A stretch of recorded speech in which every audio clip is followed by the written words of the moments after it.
Anong gagawin mo kapag nalaman mong ang babaeng minahal at niligawan mo sa loob ng mahabang panahon ay kabit pala ng brother-in-law mo? Magagawa mo bang sabihin sa kapatid mo ang buong katotohanang nalaman mo? O pagtatakpan mo ang katotohanang natuklasan mo para sa ikatatahimik ng lahat kahit na pagtataksilan pa ito sa sarili mong kapatid?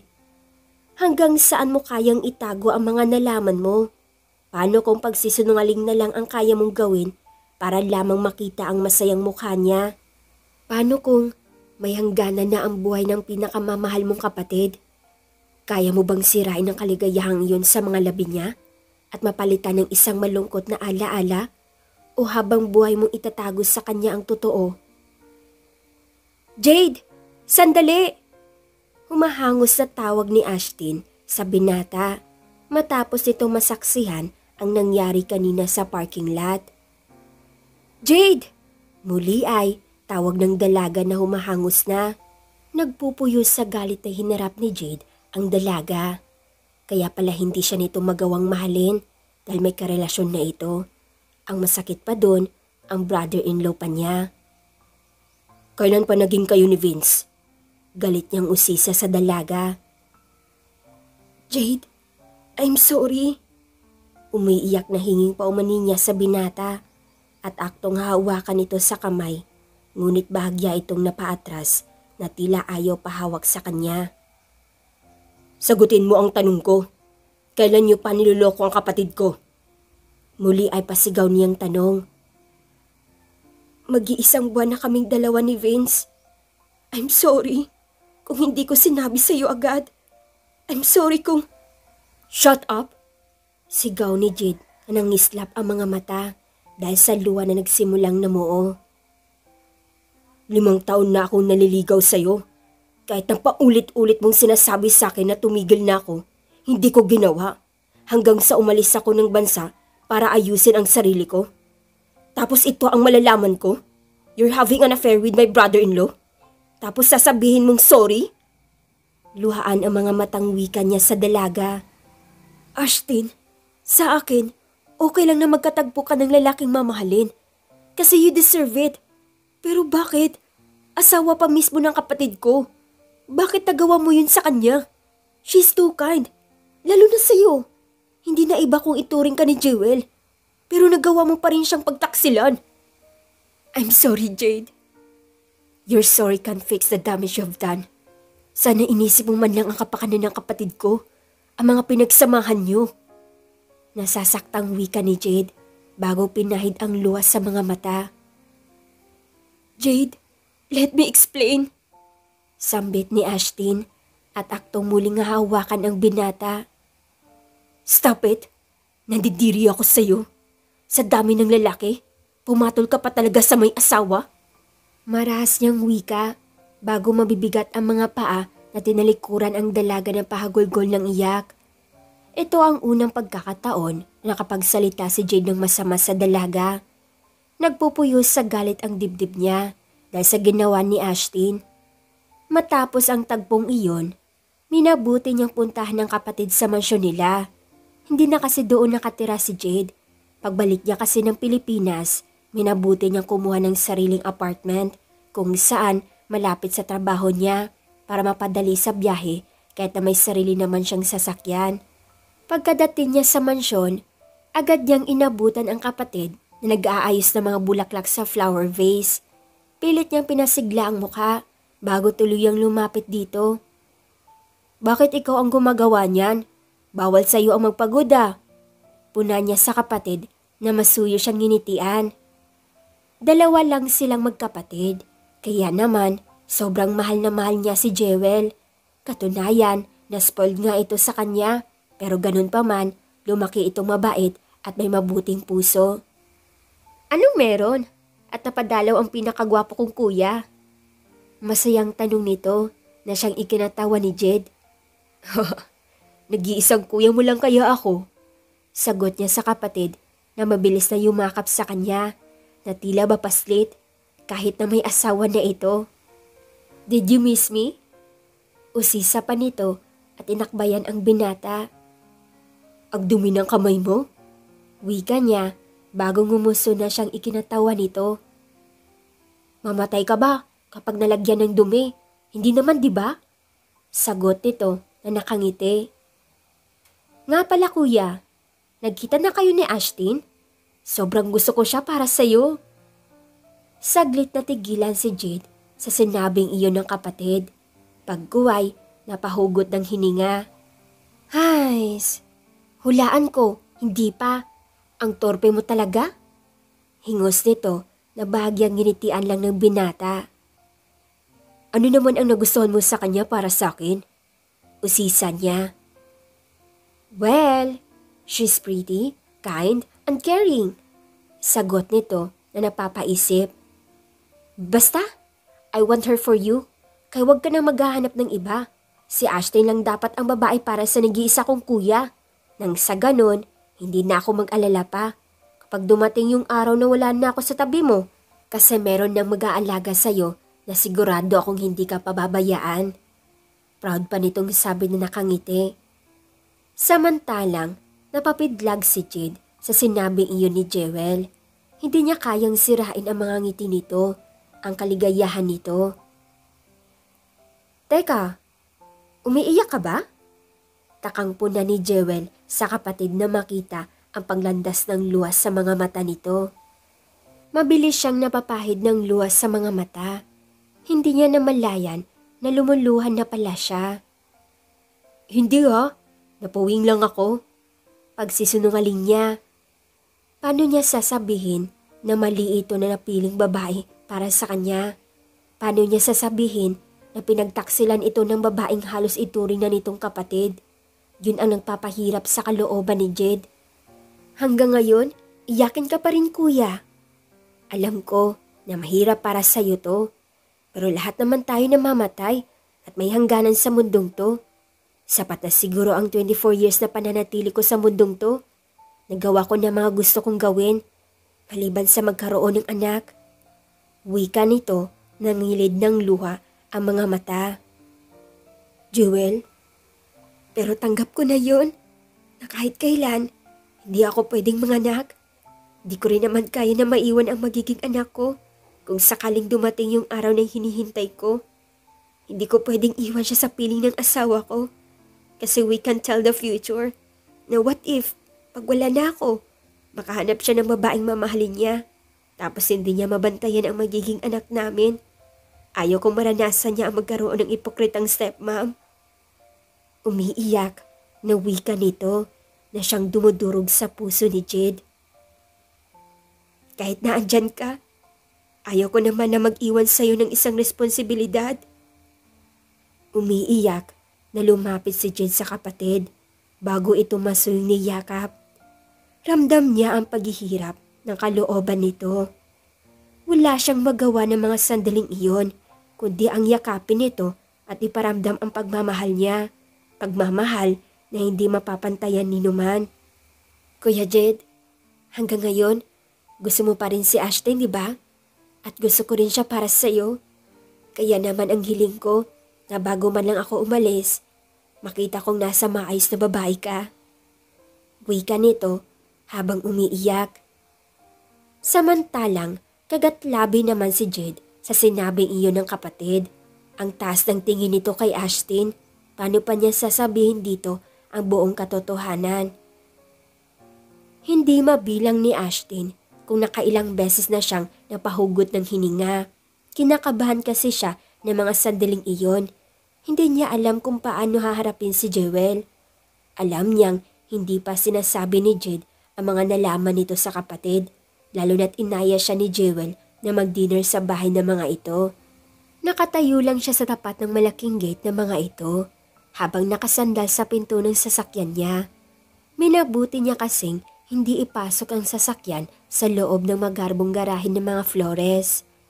Agad siyang napatayo na maayos nang makita ang binata na papalapit. Halatang nagulat din ito nang makita siya, pero huli na ang lahat para umatras ito lalo na't nakita na niya. Jade, muli ay tawag niya sa pangalan ng binata na makalapit ito sa kanya. Anong kailangan mo at narito ka? Malamig na tanong niya. Hindi niya inaasahan na darating ito sa mansyon nila. Kaya naman, nagulat talaga siya. Jade, alam kong hindi mo pa nasasabi kay Jewel ang buong katotohanan. Bagay na. Sa tingin mo ba, ganun ako kagags? Hindi ko isaalang-alang ang buhay ng kapatid ko dahil sa walang kwenta niyang asawa. Higit na mahalaga sa akin ang buhay ni Jewel. Kaya kahit na maling pagtakpan kayong dalawa, ginawa ko pa rin. Pero hanggang dito na lang yun. Dahil sa oras na nalaman kong may relasyon pa rin kayo, ako mismo ang magpapakulong sa inyong dalawa.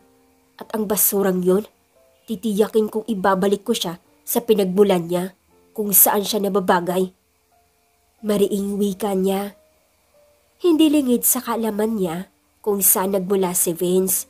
Mahirap lang ang pamilya nito at dating driver lamang ng kapatid ni Jed si Vince na maswerteng minahal at pinakasalan ni Jewel.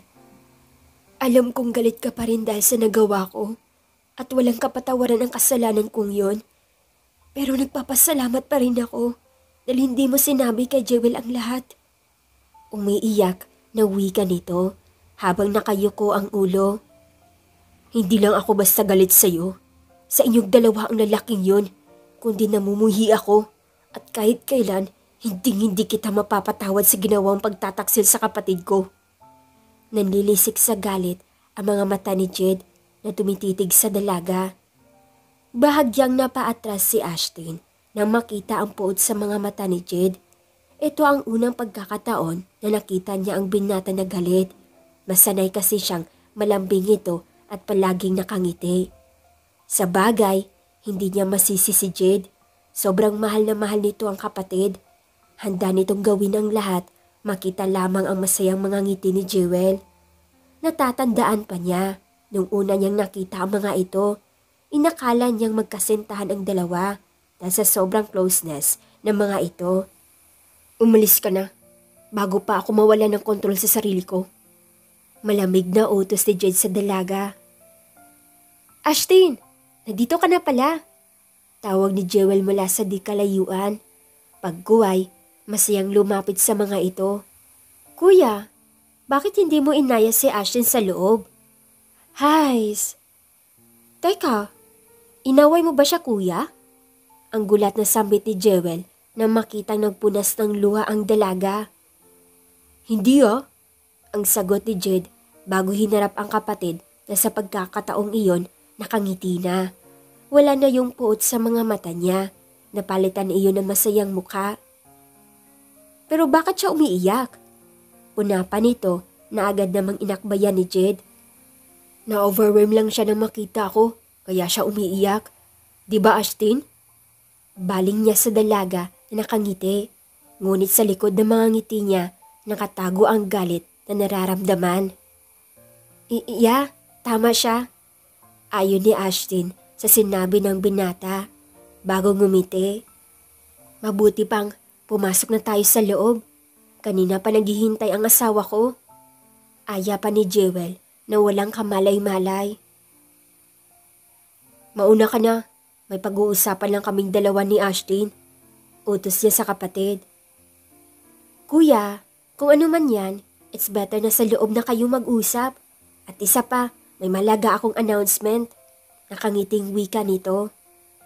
Walang nagawa si Jed, kundi ang tumango bilang pag-ayon sa sinabi ni Jewel. Tahimik na sumama siya sa mga ito na nauna nang naglakad sa kanya papasok mula sa loob. Samantalang, palihim na lingon ni Ashton ang binatang nakasunod sa kanya. Aaminin niyang may kumukurot sa puso niya ng mga sandaling pilit nitong tinatago ang lungkot sa mga mata upang manatili ang mga ngiti sa labi ng kapatid. Kung bakit naman kasi nagpadala pa siya sa bugso ng damdamin niya. Kung bakit mas pinili niyang itama ang mali. Dahil unang-una may asawa na si Vince at kahit anong gawin niya, mali pa rin ang makipagrelasyon siya. Pero may dahilan ang lahat kung bakit pumayag siya makipagrelasyon dito. At balang araw, malalaman din iyon ni Jed. Hindi lang ngayon si Jewel ang masasaktan nila, kundi pati na rin ang lalaking nagtiwala sa kanya at umasa ng mahabang panahon. Ang lalaking walang ibang ginawa kundi ang mahalin at hanggaan siya. Puro kabutihan ang ginawa ng magkapatid sa kanya. Pero anong sinukli niya sa mga ito? Sakit at paghihirap. Kung pwede lang niya ibalik ang panahon na kung saan mas pinili niyang pairalin ang sariling damdamin, ginawa na niya. Nang sa ganon, magawa niyang maitama ang maling nagawa. Habang tinitignan niya ngayon si Jed, sa mga mata nito, kumikirot ang puso niya.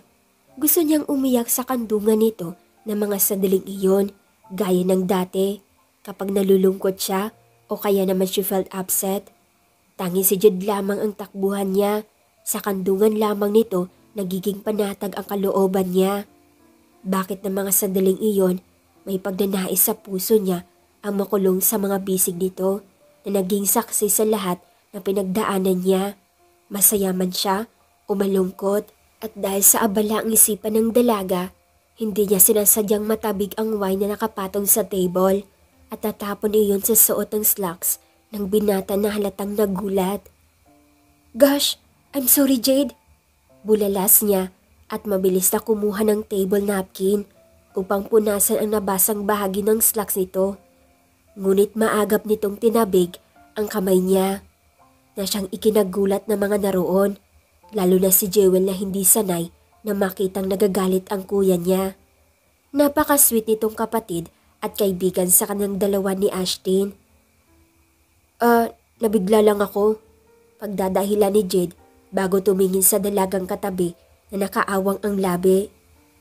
"Kung tapos na kayo, pwede na ba akong umalis?" "Kuya," tawag ni Jewel bago tumayo at lumapit sa kapatid. "Can you stay for a while? Hindi ko pa nasasabi ang announcement ko." Hiling pa nito bago kumapit sa bisig ng binata. Isang marahang pagtango ang naging tugon ni Jed sa kapatid. "Guess what?" Masayang tanong ni Jewel sa tatlong naroon. "What is it?" Ang di nakatiis na tanong ni Jed sa kapatid. "Ang boring mo naman kuya. Hulaan niyo muna.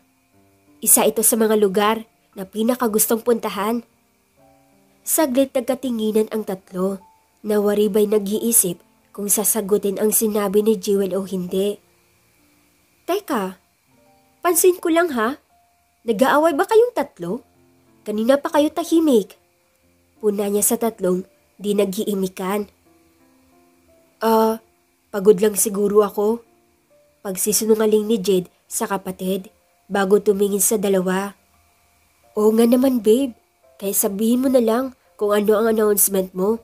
Nang sa ganon, makapagpahinga na rin si kuya." Ayon ni Vince, bahagyang ngumiti. "Sige na nga." Nguso pa niya. "Pupunta tayo ng Palawan. Next week na ang alis natin. I already settled everything, kaya wala na kayong dapat na alalahanin pa dahil fully booked na sila. 2 room lang ang available. So it means magkasama kayong dalawa ni Ashton sa kwarto kuya. At isa pa, magandang pagkakataon to, di ba? Malaya niyo ma-develop ang feelings niyo sa isa't isa. Nang sa ganon, di na ako mag-alala pa para sa pinakamamahal kong kapatid." Masayang kwento ni Jewel. "Kung sakaling di ako makasama o kami ni Vince, may inihanda akong regalo para sa inyong dalawa ni Ashton." Dugtong pa niya. "Pero, no more bats na kuya. Sa tingin ko naman, okay lang kay Ashton. At isa pa, magkaibigan naman kayong dalawa. Alam ko na hindi ka gagawa ng kalokohan para masira ang friendship niyo, di ba?" Pilyang wika ni Jewel sa kapatid. Isang malalim na pagbuntong hininga ang narinig ni Ashton mula kay Jed. Alam niyang hindi nito kayang tanggihan ang kapatid. "Okay, that's for good." Ayon ni Jed bago tinalikuran ang mga ito. Pagkaalis ni Jed, agad namang hinarap ni Jewel si Ashton na noon ay habulang tingin ang binatang papalayo sa kanila. "Babe, pwede bang mauna ka na sa kwarto? I need to talk to her." Baling niya sa asawa na tahimik lang. "Okay, akyat ka na lang mamaya. Ihahanda ko na rin ang mga kakailanganin mo." Sagot nito bago palihim na sinulyapan ang dalaga. Nang maiwan silang dalawa, saka lang hinarap ni Jewel si Ashtin. Ashtin, tawag pa niya sa dalagang maang na napatitig sa kanya. What is it? Usisa niya. About kuya, wika niya. Can you taking care of him? Hiling pa niya. Jewel, mukha lang siyang matapang, pero alam kong deep inside, nasasaktan siya. Hindi niya lang maipakita sa akin dahil ayaw niya mag-alala pa ako. Ashtin, ikaw lang ang nag-iisang babaeng pinagkakatiwalaan ko sa kapatid ko. Kaya naman, kapag dumating yung panahon na wala na ako, pwede bang alagaan mo siya? Hiling pa niya. Pero Jay, alam kong hanggang ngayon gusto ka pa rin ni kuya at hindi magbabago yon kasi ganung tao na siya. Once he fall in love, he never look for another girl. Jewel, I'm sorry, pero hindi ako karapat-dapat para sa kapatid mo. Mas lalong hindi ako nababagay sa kanya. Ang malungkot niyang hinging paumanhin sa kaibigan at hindi napigil ang sarili na maluha. But I know you. Sagot nito na bahagyang ngumiti. Jewel, hindi mo ako ganun kakilala at hindi mo ako dapat na pagkatiwalaan, lalong-lalo na sa kuya mo. Ang di napigil ang hikbi niya sa kaibigan. Isang matamis na ngiti lang ang sumulay sa labi ni Jewel bago tumingin sa kawalan. Lahat tayo nagkakamali at dahil sa pagkakamali natin, natuto tayo. Pain teaches us how to be strong enough to handle the future, to conquer the past into the brighter future. Ashtin, it's not too late to choose what future you will hiding in. Wika ni Jewel bago bahagyang ngumiti. Bakit pakiramdam niya may laman ang mga katagang binibitawan ni Jewel sa kanya o sadyang tinamaan lang siya dahil bahid iyon ng katotohanan. What if I made a mistake? Tanong niya habang lumuluha. Kilala na kita, Ashtin. You're a good doctor, a good best friend. I trusted you so much. Kaya nga ikaw ang pinagkakatiwalaan ko kay Kuya Jed kapag dumating yung araw na kinakatakutan ko. Dahil sa totoo lang, takot akong mawala. Takot akong maiwan si Kuya. Pero dahil nandyan ka, panatag na rin ang loob ko. Jewel? Luhaan ang mga matang sambit niya sa kaibigan. Panatag na ang loob kong maiwan siya, kasama ka. Kasi alam kong hindi mo siya pababayaan. Jewel, hindi mo naiintindihan. Galit sa akin ang kuya mo dahil may nagawa akong pagkakamali na hanggang ngayon pinagsisihan ko. At hindi ko mapapatawad ang sarili ko. Pag-amin niya. Lahat tayo may pagkakamali, Ashtin. Alam mo kung anong pinakamasakit sa lahat para sa iba? Yung hindi mo pag-amin sa nagawa mong pagkakamali. Kasi you choose pride kaysa ang matuto sa pagkakamali mo. Admitting our mistake would kill us. Sagot ni Jewel. Pero may mga taong masasaktan. It's normal. We're human. Kaya natural lang na magkamali, madapa at maligaw ng landas. At isa yung mga taong higit na nasasaktan sa mga pagkakamali natin ay yung mga taong higit na nagmamalasakit sa atin. Higit na nagmamahal o maaring maraming makaalam. Masira tayo sa mga mata ng ibang tao, mawalan tayo ng profesyon, pero alam mo kung ano ang nakakatakot? Sa lahat, lalo na sa mundong to, ang makalimutan ka ng mga taong mahal mo sa paglipas ng panahon. Kapag wala ka na sa mundong to, kung meron mang nakakalungkot na bagay, yun ay ang habang buhay mong pagsisihan na hindi nasabi sa isang tao ang pinakamahalagang bagay na dapat niyang malaman habang nabubuhay pa siya. Jewel, I'm really sorry. Hikbi niyang hinging paumanhin sa kaibigan. I'm sorry kung nagkamali ako. Ashtin, it's not your fault. Nagkataon lang na wala kang magawa kasi binablackmail ka niya. Wika niya na bahagyang nalungkot. Alam ko na ang totoo. Nalaman ko yun nung pinuntahan kita sa bahay mo. Habang lasing ka, you confess everything. Aaminin kong nasaktan ako pero hindi kita masisi. Sobrang mahal at pinaghirapan mo ang profesyon mo. Hindi ako galit sa'yo kasi kilala kita. Jewel? Hikbi niya na halos lumuhod na sa harapan ng kaibigan. It's okay, Ashtin. Sa ngayon, kailangan ko ang tulong mo para mapanagot si Vince sa makasalanan niya. Yun na lang ang tanging magagawa natin to save your image and your reputation. Nakangiting wika ni Jewel. Hindi makapaniwala si Ashtin na mapapatawad siya na ganun kadali ni Jewel.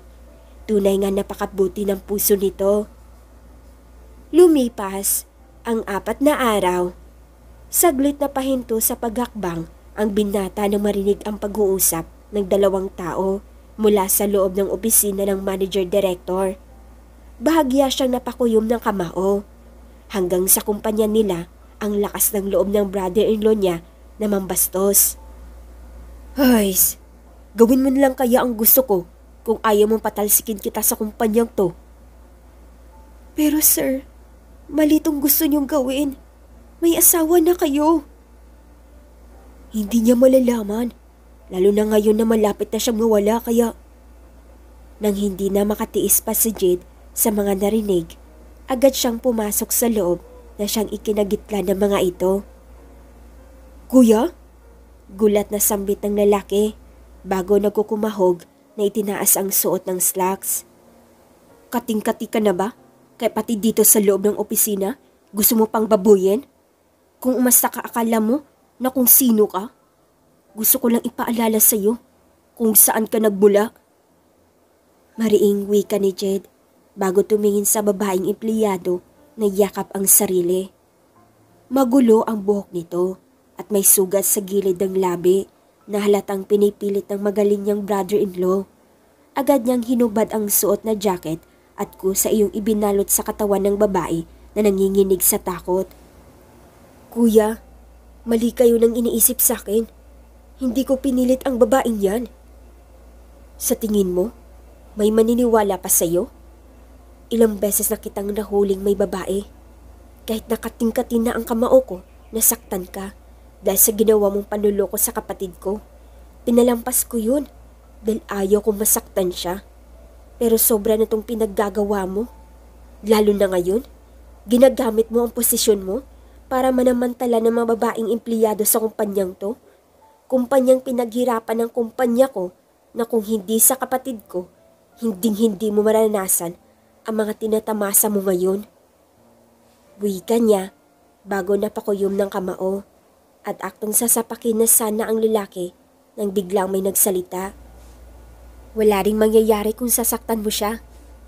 Singit ni Jewel mula sa may pinto at sa likod nito ang 2 nurse at isang lawyer. Jewel? Gulat na sambit ni Jed na makita ang kapatid. Attorney Harry, ilabas niyo na po ang ilang document laban sa asawa ko at maging ang annulment paper namin. Gusto kong matapos na dito lahat ng pagpapantasya niya. Utos ni Jewel sa lawyer. Babe, anong ibig sabihin nito at... Pasensya ka na, pero mukhang hindi pumapabor sa iyo ang panahon dahil ang babaeng gusto mong biktimahin ay isa sa mga agent na binayaran ko para ilabas lahat ng baho mo. Naka-video lahat ng ginawa mo sa loob ng kwartong to, maging ang pananakit mo. Hayag ni Jewel. Inihaon kita sa kahirapan. Binigay lahat ng gusto mo, karangyaan, kayamanan, at kapangyarihan. Pero naging gahaman ka. Nasilaw ka sa liwanag ng salapi. Kaya naman, ibabalik kita sa kung saan ka nararapat. Bahala ng husgado ang magpasya sa magiging buhay na kakaharapin mo. Wika ni Jewel bago tumingin sa kapatid. Hindi mo pwedeng gawin sa akin to. Galit na wika ni Vince. Pinulot lang kita sa basurang kinasasadlakan mo. Pero wala kang utang na loob. Kaya naman, nararapat lang na ibalik kita sa kung saan ka nababagay. Ang mga basurang kagaya mo ay nararapat lamang na mabulok. Galit na wika ni Jewel, pagkuway na pahawak sa dibdib. Jewel? Gitlang tawag ni Jed sa kapatid bago mabilis na lumapit dito. Sakto namang bumagsak ito sa mga bisig niya. Kuya? Sambit ni Jewel habang hirap sa paghinga. Jewel, nandito lang ako. Please, lumaban ka. Pakiusap niya sa kapatid at hindi napigil ang sarili na maluha. Kuya? Ang hirap na sambit ni Jewel. Huwag ka na magsalita. Dadalhin kita sa ospital. Lumaban ka lang. Wika niya bago mabilis na binuhat ang kapatid. Samantalang, ang naatasang lawyer naman at ang isang agent ay hinuli si Vince, lalo na't may matibay na silang ebidensya na magpapatunay sa mga kasalanang nagawa nito. Matapos mabalitaan ni Ashton ang nangyari sa kaibigan, mabilis na nagtungo siya sa hospital. Alam niyang may kasalanan siya. Hindi na kasi kaya ng konsensya niya, kaya pinagtapat niya dito ang tungkol sa naging relasyon nila ni Vince. Kahit na masakit, kahit na alam niyang pwede nitong ikamatay ang ginawa niyang pag-amin, pero hindi na niya kaya magsinungaling pa sa kaibigan. Hindi niya kayang itago iyon ng habang buhay. Darating ang araw na iiwan sila ni Jewel at ayaw niyang dumating yon na hindi man lang nagagawang magtapat dito ng buong katotohanan at ang ginawa nilang pagtataksil ni Vince kahit pa na tinapos na niya ang namamagitan sa kanang dalawa ng asawa nito. Nung araw na mahuli silang dalawa ni Jed, yun yung araw ng kipaghiwalay siya kay Vince dahil hindi na niya kaya ng konsensya niya na magsinungaling pa. Pagdating niya sa ospital, agad niyang inabutan si Jed sa labas ng emergency room na tila di mapakali. Natigilan ito na makita siya. Jed, kamusta si Jewel? Usisan niya ng punong pag-alala sa tinig. Bakit nandito ka? Malamig na tanong ni Jed sa dalaga. Nandito ako para makita siya. Okay lang ba siya? Ano ba nangyari? Bakit bigla na lang? Huwag kang umakto na parang nag-alala ka sa kanya. Matapos ang ginawa mong pangluloko sa kapatid ko? Galit na wika ni Jed. Alam kong galit ka pa sa akin dahil sa nagawa ko. Pero hindi yun ang mahalaga. Ngayon kundi si Jewel. Sagot pa ng dalaga. Kung makapagsalita ka, parang totoo ang pinapakita mong pag-alala sa kanya. Baka nakakalimutan mo na sarili mo lang ang iniisip mo.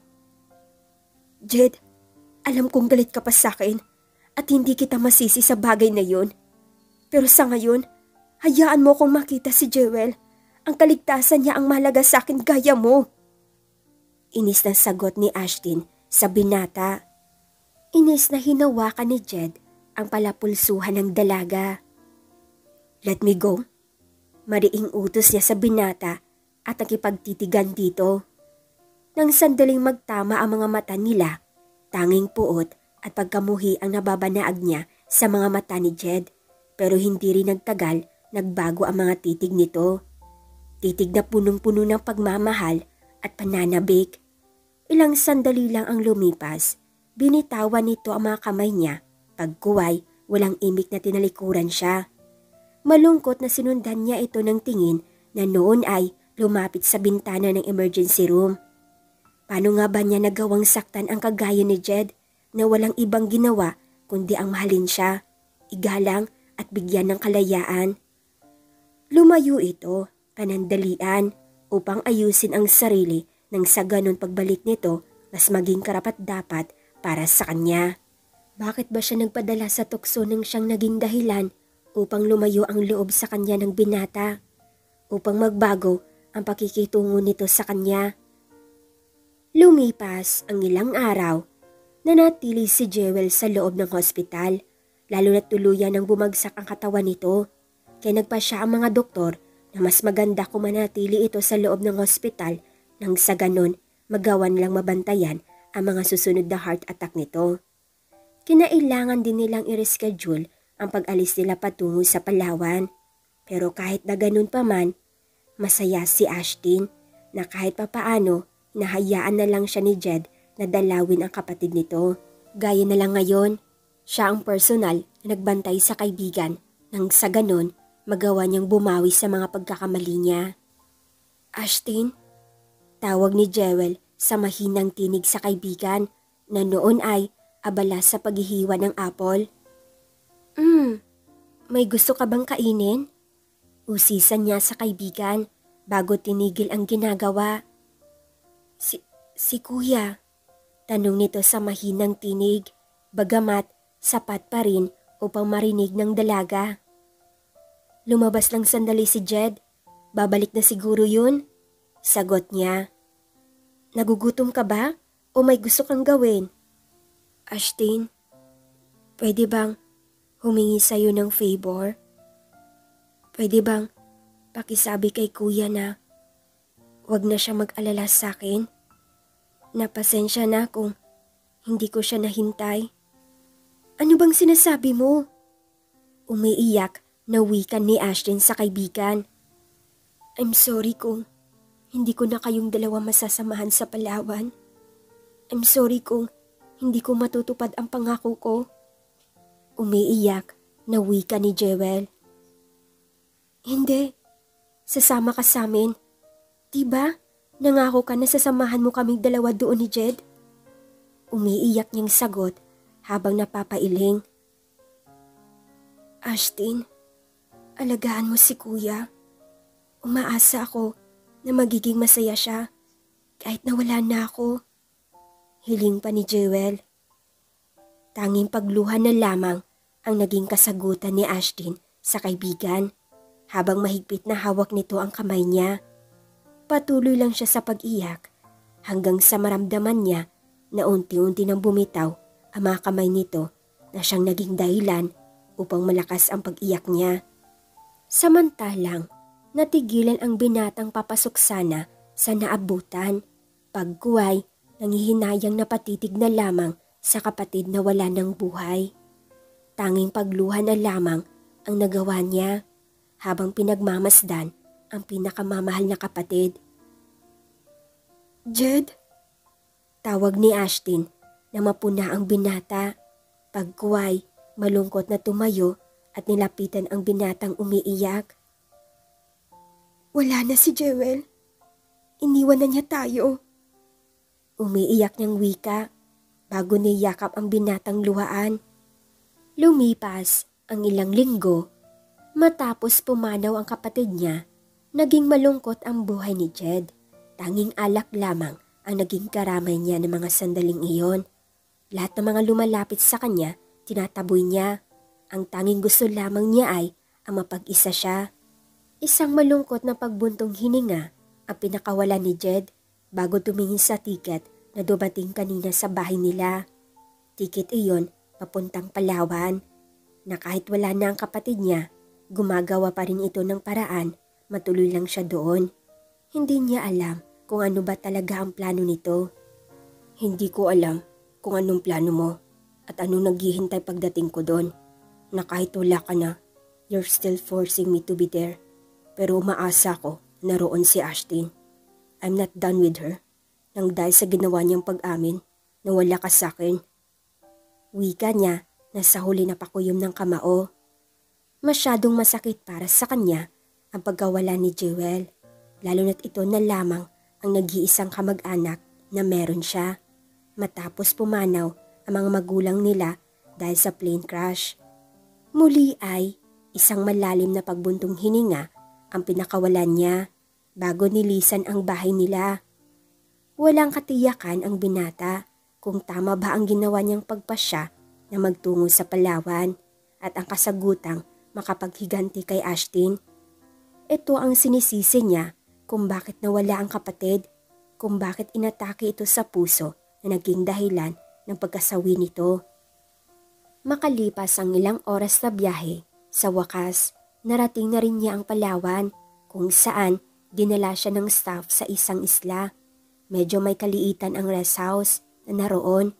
Merong maliit na kubo na gawa sa mga kawayan. Maganda ang tanawin, malinis ang dagat, maging ang dalampasigan. Nakakaaliw pagmasdan ang bawat hampas ng alon sa dalampasigan at higit sa lahat, napakasariwa ng hangin. Bukod pa roon, malayo sa kabahayan ang lugar na yon at masyadong tahimik. Sir, nga po pala, nandito na po ang kasama nyo. Kanina pa siya dumating. Pagbibigay alam pa nito matapos iayos ang mga gamit ng binata. What do you mean? Kunot noong tanong niya sa lalaki. Si Miss Ashton Lopez po. Sagot nito na bahagyang napapaisip. So, nandito na pala siya. Ang naisaloob niya, pagkuway, bahagyang tinanguhan ang lalaki. Maisa sa katuparan na rin niya ang planong paghiganti sa dalaga. Isang nakakalokong ngisi ang sumalay sa labi ng binata na mga sandaling iyon. Samantalang, napakunot noo si Ashton nang hindi niya magawang buksan ang pinto ng rest house mula sa labas. Sigurado siyang iniwan niya iyong nakabukas bago siya umalis para maglakad-lakad sa baybayin. Natagalan nga lang siya sa pag-uwi dahil nag-enjoy siya sa panunood ng paglubog ng haring araw. Kaya naman, gabi na siya nakabalik, lalo na't ligtas naman ang paligid at hindi ganun nakakatakot. May tao ba sa loob?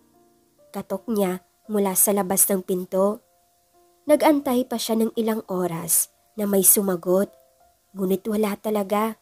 Kaya naman, napagpasyahan na lamang niya ang tumungo sa kubo upang doon magpalipas ng gabi. Bagamat, pinaalam na niya sa mga staff ng rest house na yun ang problema niya. Sigurado naman siyang hindi makakapunta ang mga ito, lalo na't madilim na ang paligid at medyo may kalayuan ang isla. Kung bakit ba naman kasi sa dami ng lugar sa Palawan, sa isla na to ang napili ni Jewel. Kung tutuusin, wala sana siyang balak na puntahan ang lugar na yon. Kaya lang, ito ang huling kahilingan ni Jewel bago ito pumanaw, bagay na hindi niya kayang suwayin. Pagkaupo niya sa maliit na upuan sa loob ng kubo, saglit na paisip siya. Ano ba talaga ang dahilan kung bakit pinili ni Jewel ang lugar na to? Siya lang ba talagang mag-isa ang narito sa isla o may iba pa siyang kasama? Habang nag-iisip, hindi niya maiwasang mapasimangot, lalo na't nilalamig na rin siya. Bukod pa ron, may mga lamok na din, kanina pa siya kinakagat. Ramdam niyang namamantal na rin ang mga kagat ng lamok sa katawan niya. Wala siyang nagawa, kundi ang yakapin na lamang ang sarili dahil sa malamig ang panahon. Idagdag pa roon ang sariwang simoy ng hangin na nanunuot sa balat niya kapag umihip ang hangin. Hindi siya sanay na mababad sa malamig dahil nagkakasakit siya. Mahina ang katawan niya sa lamig. Pero anong gagawin ni Ashton ni hindi niya magawang pumasok mula sa loob? Para naging kamalasan ang hatid sa kanya ng ginawa niyang pagbakasyon sa lugar na to. Tanging pagluha na lamang ang nagawa niya ng mga sandaling iyon. Marahil kabayaran iyon sa nagawa niyang pagkakamali kay Jewel, ang ginawa niyang pagtataksil. Matapos umiyak, nakatulugan na lamang niya ang iniindang lamig ng panahon. Nagising na lamang siyang tanghaling tapat na at nasa loob ng kwarto. May makapal na kumot ang nakabalot sa kanya. Bukod pa ron, nagbago ang suot niyang damit. Isa iyong plain white t-shirt na siguradong siyang hindi niya iyon pagmamay-ari. Kung ganon, sino ang nangahas na bihisan siya? Nakasuot pa rin naman siya ng panloob. I'm glad gising ka na.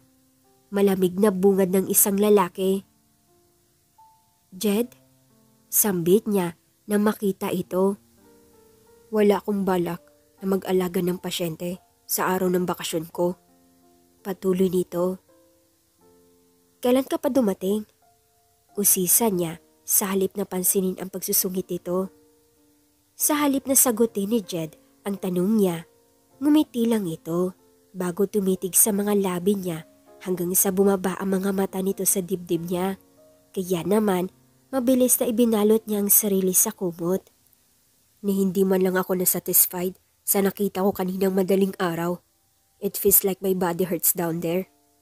Ngisi pa nito sa dalaga bago bahagyang lumapit sa kinaroroonan ni Ashton. Lumayo ka nga sa akin. Usisa niya sa binata at napahalukip-kip. Ngunit hindi tumigil ang binata. Nagpatuloy lang ito sa paglapit hanggang sa hinawakan nito ang mga kamay niya. Did he satisfy you? I can do the same, or I may better than him. Ngiti pa niya bago inangat ang mukha nito. Jed, please stop. Hintakutan niyang pakiusap sa binata at pilit na itinutulak ito palayo sa kanya. No, unless you will sleep with me. Sagot niya na siyang ikinagitla ng dalaga. Hindi siya makapaniwala sa narinig mula dito. Nakaawang lang ang labi niya hanggang sa maramdaman niya ang pagdampi ng labi ni Jed sa labi niya. Napapitlag pa siya nang bahagya nitong kagatin ang gilid ng labi niya na tila ba nangaakit. She moved softly when he started beating her lips. I'm not done with you. Wika pa nito matapos itigil ang ginagawa. Pagkuway, maingat na hinalikan sa noo ang dalaga bago tumayo at nilisan ang silid. Samantalang, hindi makapaniwala si Ashton sa inasta ng binata kanina. Hindi niya inaasahang magiging possessive ito, pero bakit na mga sandaling halikan siya nito, hindi man lang niya magawang awatin ito o kaya itulak man lang. May kung ano sa puso niya ang nadismaya ng itigil ito ang ginagawang paghalik sa kanya. Pagkalabas ni Jed sa silid, halos kastiguhin niya ang sarili dahil sa inasta niya. Hindi niya dapat binastos si Ashton, pero hindi niya napigil ang sarili niya kanina. Kinagawa niya itong halikan. Alam niyang sa puso niya, mahal pa rin ni Jed ang dalaga na hindi nagbago ang nararamdaman niya. Kinalma muna niya ang sarili bago napagpa siyang bumalik sa rest house kung saan inabutan niyang nasa kitchen ang dalaga na tila may inaabot. Suot pa rin nito ang t-shirt niya na hanggang hita lang nito. Maraan siyang napapikit na makita ang makinis itong balat kahit na nakita na niya iyon kagabi nang bihisan niya ito. Napapailing na lumapit siya at kusang inabot ang box na kanina pa nito kinukuha. Halatang nagulat ito sa pagdating niya, dahilan upang mapasandal ang dalaga sa dibdib niya. Wala sa sariling hinapit niya ang bewang nito na siyang ikinalingon ni Ashton. Jed. Ayon naman ang pagtawag nito sa pangalan niya na tila musika sa pandinig niya. Napatitig siya sa labi nito. Pagkuway, sinalubong ang mga titig ng dalaga na noon ay namumungay ang mga mata. Kanay? Paos na tinig na tanong niya bago tinawid ang pagitan ng mga labi nila. Nang wala siyang makuhang pagtutol mula rito, itinuloy niya ang ginagawang paghalik. Mas mapusok sa pagkakataong iyon. Nang hindi na siya makontento pa, maingat na binuhat niya ito at dinala sa silid. Gabi na nang magising si Ashton. Mariin siyang napapikit nang maalala ang nangyari sa kanilang dalawa ni Jed. Hindi siya makapaniwalang ibinigay niya ang sarili dito ng ganun kadali. She's about to move nang humigpit ang hawak sa kanya ni Jed na noon ay katabi niyang natutulog sa kama. Let's sleep for a while. Bulong pa nito bago isiniksik ang sarili sa katawan niya. Pero, you didn't tell me this is your first time. Wika ni Jed bago ikinulong sa mga bisig niya ang katawan ng dalaga. Ang dami mo na sigurong babae na. Paguin natin. Let's get married. Aya ni Jed sa seryosong tinig. Anong ibig mong sabihin? Hindi ba't galit ka sa akin dahil my sister really knows about us. Alam niyang my hatred would take long, kaya hiniling niyang pumunta tayo dito to fix everything. Wika ni Jed bago hinalikan ang noo ng dalaga. Kung ganon, Mahal mo na ulit ako? Hindi ka nagalit sa akin dahil sa ginawa ko? Dahil sa pananakit ko? Ang naluluhan niyang tanong kay Jed. Hindi naman nawala ang pagmamahal ko sa'yo. Natabunan man yun ng galit for the meantime, pero kahit kailan, hindi nagbago ang damdamin ko. It's hurt kapag pinagsasabihan kita ng masasakit na salita. Mas kumikirot yun kapag nasasaktan ka ng dahil sa akin. Taking some revenge will set us apart. Bagay na hindi ko kakayanin. Minsan nang nawala ang mga mahal ko sa buhay, kaya hindi ko kakayanin kung pati ikaw ay magagaya sa kanila. Puno ng katotohanang hayag ni Jed. Jed? Nung makita kitang inaapoy ng lagnat dahil sa kagagawan ko, noon ay nakaramdam ng takot na what if mawala ka rin. Hindi ako mawawala sa tabi mo. At pangako, hindi na ako gagawa ng isang pagkakamali na ikakasama ng loob mo. Saad pa niya. I hated it when you ignore me, lalo na kapag cold ang trato mo sa akin. Samantalang sa ibang tao, you're too polite. Pag-amin niya na hindi napigilan ang malungkot. Nasaktan ako nung malaman kong nagkaroon ka ng relasyon sa mokong na yon. Kahit pa nasa loob lamang ng isang buwan. Nasaktan ako para sa kapatid ko. At the same time, sobra akong nagselos ng mga sandaling yon.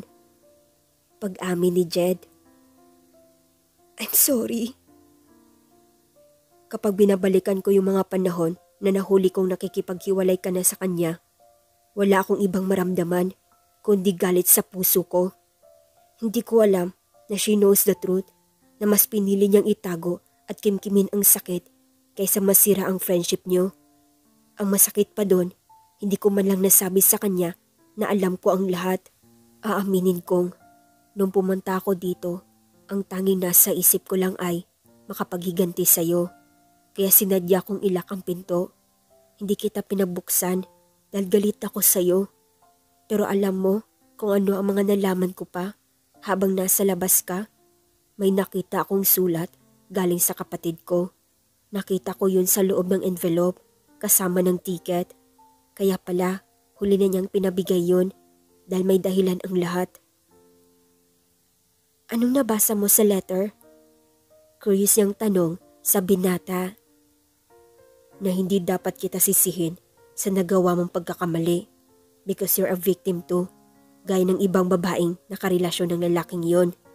Bakit hindi mo sinabi sa akin na binablackmail ka niya? Baling ba niya nang maalala ang bahagi ng sulat? Paano ko sasabihin sa'yo? Gayong galit na galit ka at halos kamuhian mo na ako ng mga sandaling yon. Honestly, nagkamali ako. Mali yung nabigay kong gamot kay Jewel nung araw na yon na siyang naging dahilan ng pagkakaroon niya ng seizure at nalaman iyon ni Vince. Kaya tinakot niya ako na kapag hindi ako pumayag na makipagrelasyon sa kanya, ikakalat niya ang impormasyon na yon para masira ako at mawala ng lisensya bilang doktor. Natakot ako, kaya kahit na alam kong mali, umayag ako. Nung araw na huli mo kami, yung araw na tinapos ko na ang pagkakamaling yun. Nakahanda na ako noon na isuko ang pangarap ko, ang profesyon ko. Kwento niya. I'm sorry. Hindi ko alam na ganung tao si Vince. Lahat gagawin, makuha niya lang ang gusto niya. But I'm glad na hindi mo binigay ang sarili mo sa kanya. Wika niya na sa huling ngumiti. Ang pilyo mo talaga. Hingos niya sa binata, pero sa huli, tumawa din siya. Anong gusto mong kainin ngayon? Ipagluluto kita. I'm sure nagutom ang future wife ko. Saad ni Jed. Ikaw na ang bahala.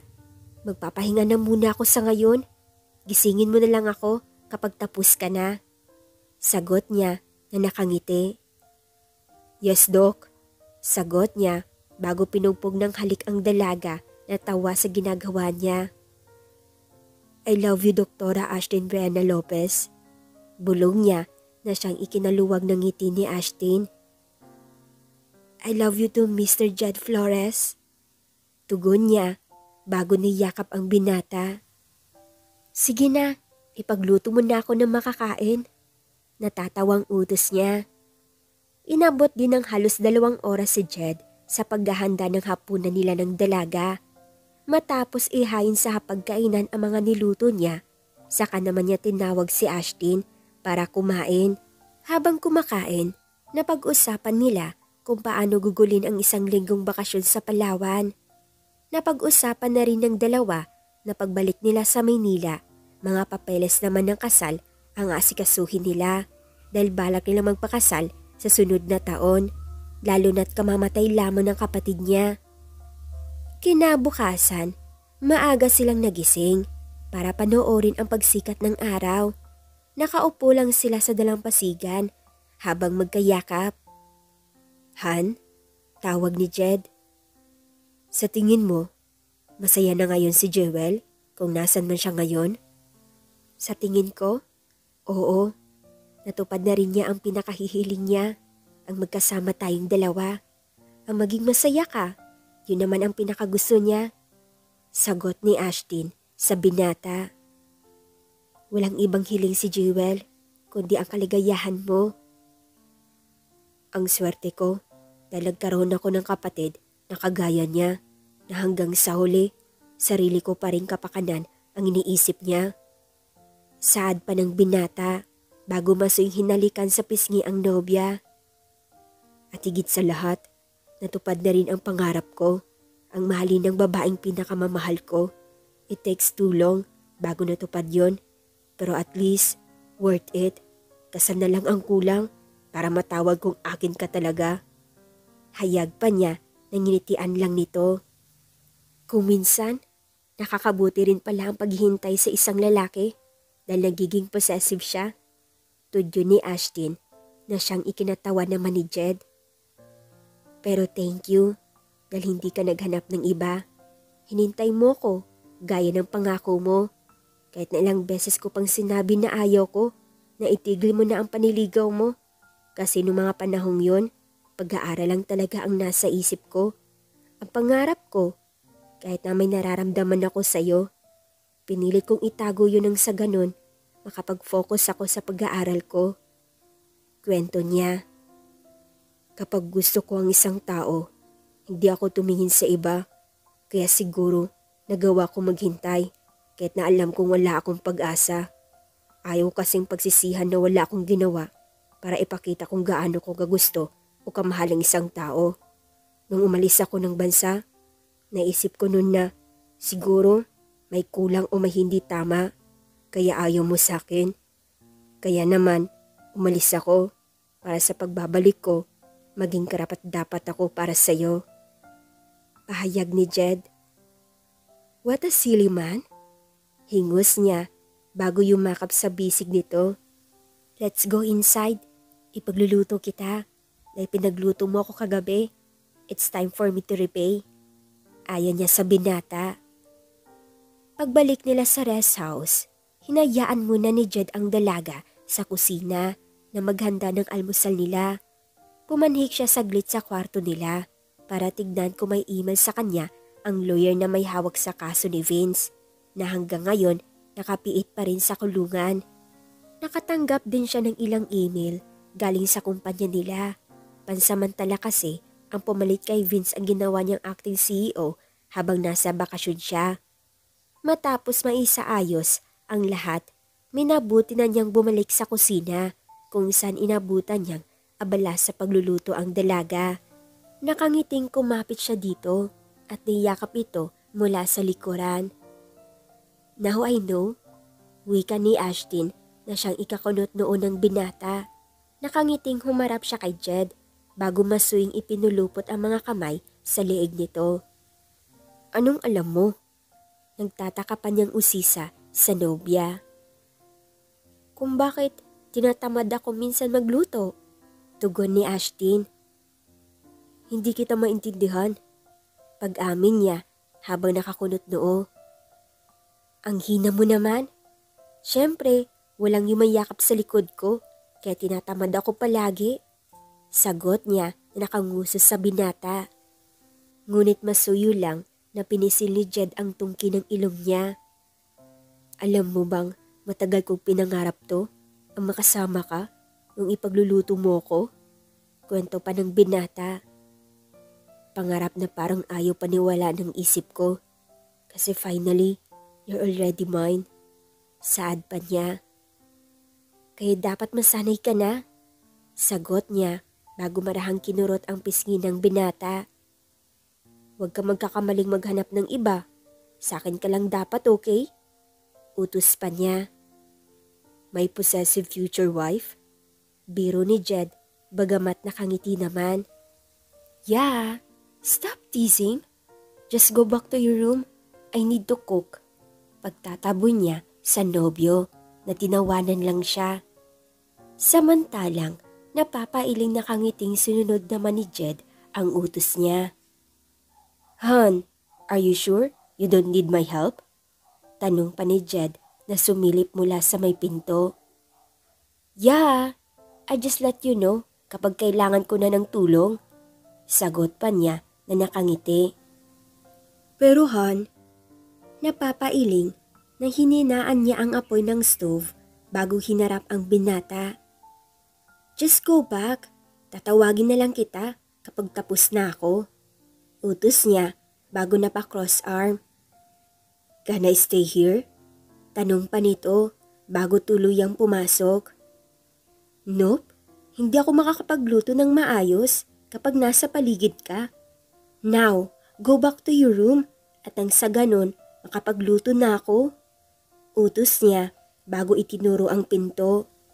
Walang nagawa si Jed kundi ang sundin ang utos niya. Napapailing nakangiting hinarap niya ang niluluto. Mula pagkabata, sanay na siya sa pagluluto. Paano ba naman kasi? Dating kusinera sa school canteen ng university na pinapasukan niya ang mama ni Ashtin at madalas siya nitong turuan sa mga gawaing bahay. Mahirap lang ang pamilyang pinagmulan niya at sobrang proud siya sa mga magulang niya na kahit mahirap lang sila, nagawa siyang pagtapusin ng mga ito. Matapos ang ilang oras na pagluluto, saka naman muling dumating si Jed na sa pagkakataong iyon tinulungan siya sa pag-aayos ng hapagkainan. Tahimik lang siya, bagamat nakangiti na pinapanood ang binatang halatang nag-e-enjoy sa mga niluto niya. Sa bagay, walang pili si Jed sa pagkain. Ang buong akala ni Jed sa pagbabalik nila sa Maynila, maayos na ang lahat, na wala na silang gulong kakaharapin, na magiging masaya sila ni Ashtin. Pero hindi pala. Pagbalik nila, isang masamang balita ang sumalubong sa kanila. Nakatakas si Vince mula sa kulungan. Hindi lang yun, gumawa ito ng paraan para sirain si Ashtin sa trabaho nito. Hanggang ngayon, patuloy pa rin ginagamit ni Vince ang minsang pagkakamali ng dalaga. Do something to stop this issue. Utos niya mula sa sekretarya matapos ibaba ang hawak ng cellphone. Kausap niya kasi ang mga sandaling iyon ang family lawyer nila. Sinadya pa siyang puntahan ng mga ito sa mansyon nila matapos ang nangyari sa airport. Sinalubong kasi sila ng mga reporter matapos sumabog ang issue tungkol kay Ashtin, maging ang pagtakas ni Vince sa kulungan. Idagdag pa roon ang tungkol sa pag-alma ng mga investor at ilang shareholder ng kumpanya nila. Sa ngayon, naiipit si Ashtin sa issue tungkol sa ginawa nitong pagtataksil sa kaibigan at ang pagkakamali nito sa pagbibigay ng gamot sa kapatid niya. Marahan siyang nagpakawala ng isang malalim na buntong hininga bago sinulyapan ang dalagang nakaupo sa upuan habang nakatalungko. Sir, kailangan niyong bitawan si Miss Ashtin para sa ikakabuti ng kumpanya dahil kung hindi, iisipin ng mga tao na hindi ko siya iiwan o mas lalong bibitawan. She needs me at hindi ko to gagawin dahil kailangan niya ako, kundi dahil mahal ko siya. And that's my duty to protect her no matter what. Sagot niya. Pero sir, Pinaghirapan ng mga magulang ko na maitayo at mapalago ang kumpanya namin. Aaminin kong mahalaga sa akin ang kumpanya dahil yun na lamang ang nag-iisang alaala mula sa mga magulang ko bukod sa mansyon at ilang ari-arian namin. Pero mas mahalaga sa akin ngayon si Ashtin. Siguro, hindi mo pa sa ngayon naiintindihan kung bakit mas nais kong piliin si Ashtin. Sa buhay natin, hindi kayamanan ang sagot upang maging masaya. Darating ang araw, magsasawa ka na lang sa mga natatamasa mong yaman, kapangyarihan, impluwensya at salapi. Darating ang araw, handa mong isuko ang lahat para sa isang babae. Nung dumating sa buhay ko si Ashtin, naging masaya ako. Sa kanya ako nahanap ang kaligayahan na hindi ko naramdaman sa mga bagay na meron ako. Dahil sa kanya, ginusto kong magbago at patuloy ko yun gagawin. Mahabang paliwanag niya, habang pinagmamasdan ang dalagang iniibig. Hindi ko man po kayo maintindihan, pero ginagalang ko kung anong pasya nyo at makakaasa kayo na sa panig nyo kami. Gagawin ko ang makakaya ko upang matapos ang isyu na to. Wika pa nito. Nga pala sir, nung araw na pumanaw ang kapatid nyo, may iniwan siyang message sa akin. Ang sabi niya, ibigay ko sa inyo ang code number na ma-activate lang kapag personal nyo iyong binuksan. Pagbibigay alam nito sa kaibigan. Anong code? At bakit gayon mo lang sinabi? Takanyang usisa. Yun po ang utos niya na kapag may nangyaring hindi maganda o posibleng naharap kayo sa isang malaking isyu, gamitin niyo ang bagay na yun. Pahayag pa nito. Sa tingin ko, may kinalaman iyon kay Vince o kay Miss Ashtin. Okay, ako nang bahala. Sa ngayon, kailangan ko ng tulong mo. Anya, bago tumingin sa nobya na noon ay nakatingin sa kanila. Maingat na lumapit siya dito at naupo sa tabi ni Ashtin bago masuing hinawakan ang kamay nito. I'm sorry, ang tanging nasabi nito bago malungkot na sumandal sa balikat ng nobyo. Huwag mong alalahanin ang bagay na yan. Matatapos din to. Ang issue, lumalala kapag bago pa, pero kalaunan, matatabunan din ng panibagong issue. Sagot niya sa mahinahong tinig. Jed, hindi ko na alam kung anong gagawin ko. Hindi ko alam kung paano ipapaliwanag to sa mga magulang ko. Alam kong nasasaktan sila ngayon. Pag-amin niya at hindi napigil ang sarili na umiyak. Magtiwala ka lang sa akin. Malalampasan natin tong dalawa na magkasama. Hinding-hindi ako papayag na harapin mo tong mag-isa. At hinding-hindi ko hahayaan na manatili sa labas ng kulungan ang lalaking yon. Wika ni Jed at masuyong tinuyo ang luha sa mga mata ng dalaga. Jed, truth will set you free. Magtiwala ka lang. Anya, bago masuyong nginitian ng dalaga na muli namang tumulo ang luha sa mga mata. Kung bakit kasi hinayaan ko na mangyari yun? Kung bakit natakot ako na wala ang pinaghirapan ko, ang career ko. Panginisin niya sa sarili. Han, nangyari na yun. Hindi mo kailangan sisihin ang sarili mo. Wala kang choice na mga araw na yun. Pero alam mo kung anong pinakamatapang na ginawa mo. Bagay na sobrang minahal ko sa'yo. Kasi kahit na alam mong pwede kang kamuhian ng kapatid ko, sinabi mo pa rin sa kanya ang totoo. Wika pa niya bago marahang pinisil ang pisngi nito. Jed, Just give me a hug. Wika niya bago inilahad ang mga kamay na siyang ikinangiti ni Ashtin. Pagkuhay, yumakap sa binata.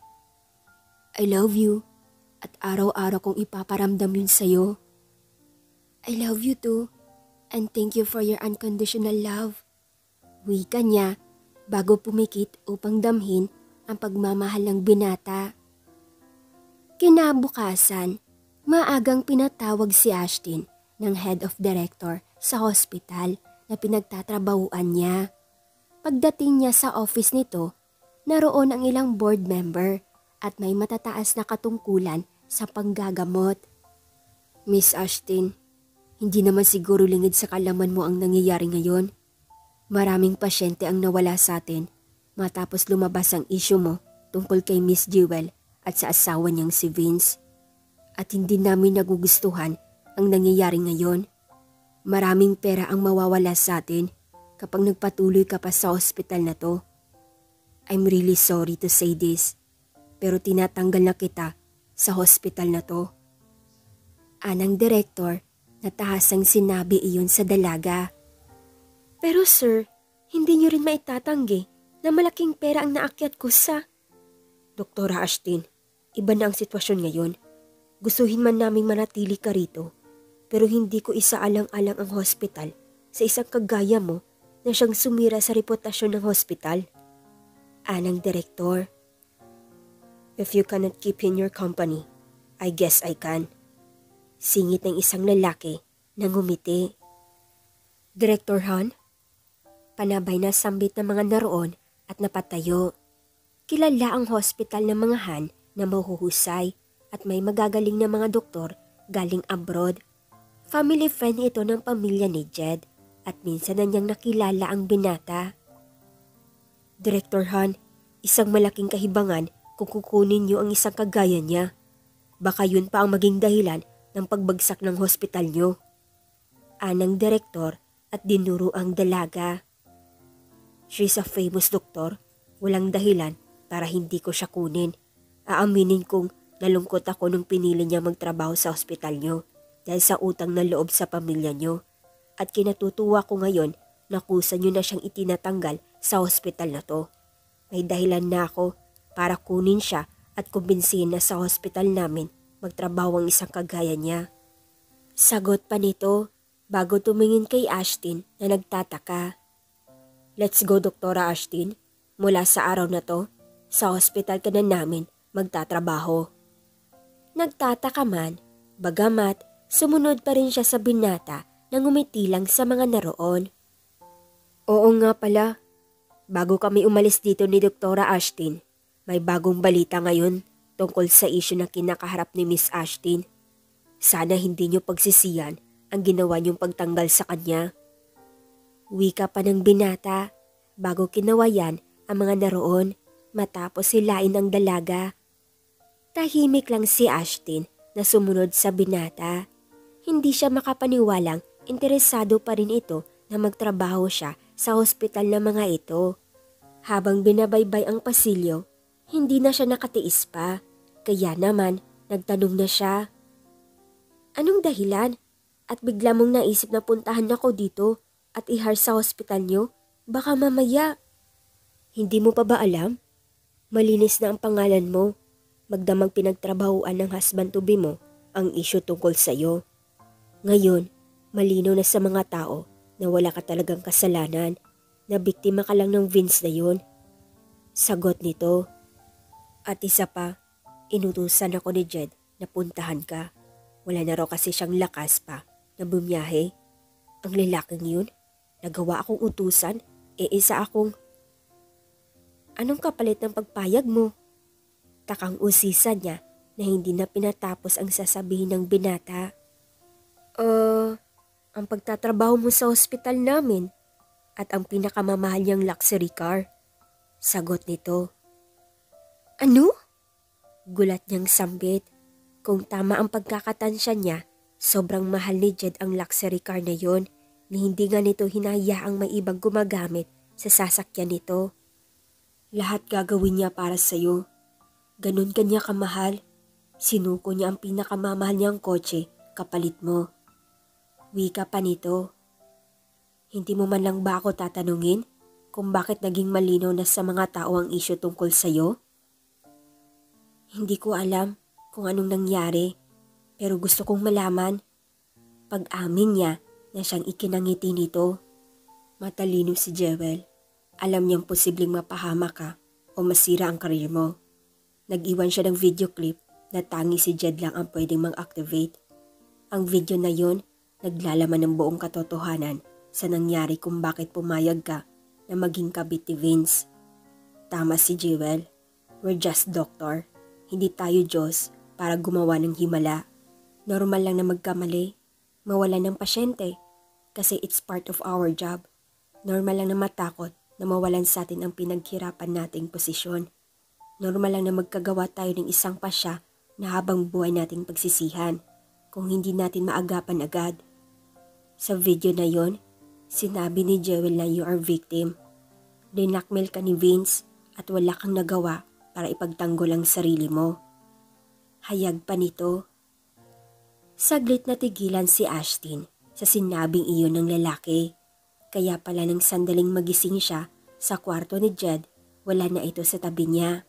Dahil ang totoo, hindi pala ito natulog kundi pinagpuyatan nitong ayusin na linisin ang pangalan niya.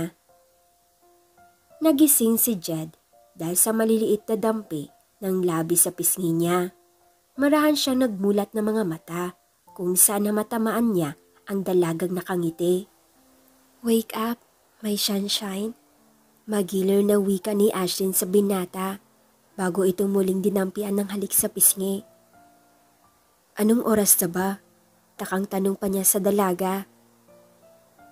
Nakauwi ka na pala. Punapan niya bago hinila ang nobya at niyakap ng mahigpit. Bakit hindi mo sinabi sa akin na buong gabi kang nagtrabaho upang malinis ang pangalan ko? Usisa niya at masuing hinaplos ang pisngi nito. Kasi gusto kong makapagpahinga ka. Ayaw kong alalahanin mo pa ang mga bagay na mapagpapastress lang sa'yo. Sagot pa ni Jed. Thank you. Ang tanging nasabi na lamang niya. Nga pala, tumawag si Attorney Harry.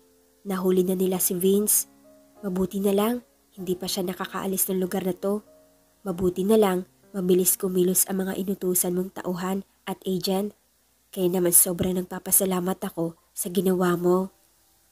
Ang makasama ka, ang pinakamahalaga para sa akin. Kaya lahat gagawin ko to set you free mula sa mga inakasan nila sa'yo kasi di mo yun deserve at ng ilang mga babaeng na biktima ni Vince ang kawalang hiyaan niya. Hindi ko alam kung anong nagawa kong maganda sa'yo para suklian mo ng kabutihan pero ganun pa man, sobrang ipinagpapasalamat ko na dumating ka sa buhay ko at kahit kailan hindi mo ako isinuko. Thank you is not enough para maiparamdam ko sa iyo ang labis na pasasalamat. Puno ng damdamin na wika niya sa binata. Manatili ka lang sa tabi ko. Sapat na yun. Yun lang naman ang pinakahihiling ko. Sagot niya bago masuing hinagkan ang dalaga. Para kay Jed, wala na siyang ibang mahihiling pa kundi ang makasama ang babaeng pinakamamahal, ang maging panatag ito sa lahat ng oras. Nakahanda siyang gawin ang lahat para kay Ashtin. Ang tagal niyang inaasam-asam na makasama at ang dalaga at ngayon abot kamay na niya ito. Kaya naman hindi niya hayaang mawala sa kanya ang babaeng matagal niyang pinaghirapan na mahalin pabalik. Iba ang kaligayahan niya kapag si Ashtin na ang kasama. Iba ang binibigay nitong saya kahit na kung minsan ay may kaakibat na lungkot, pait, panibugho at paghihinagpis. Pero hindi niya rin maikakaila ang sayang dulot nito. Ganun naman siguro ang pagmamahal. Palaging may kaakibat na lungkot at pagsubok. Sa ganon, pinagtitibay ang relasyon niyong dalawa. Ang mahalaga, mas pinili niyong manatili at damayan ang isa't isa sa araw ng mga hamon sa buhay. Hanggang dito na lang nagtatapos ang kanilang kwentong pag-ibig ni Jed at Ashtin. Maraming salamat mga katwini sa pagsubaybay sa kanilang kwento. Sana'y marami kayong natutunan sa kanilang dalawa. Muli, maraming salamat mga katwini sa pagtangkilik ng mga videos ko.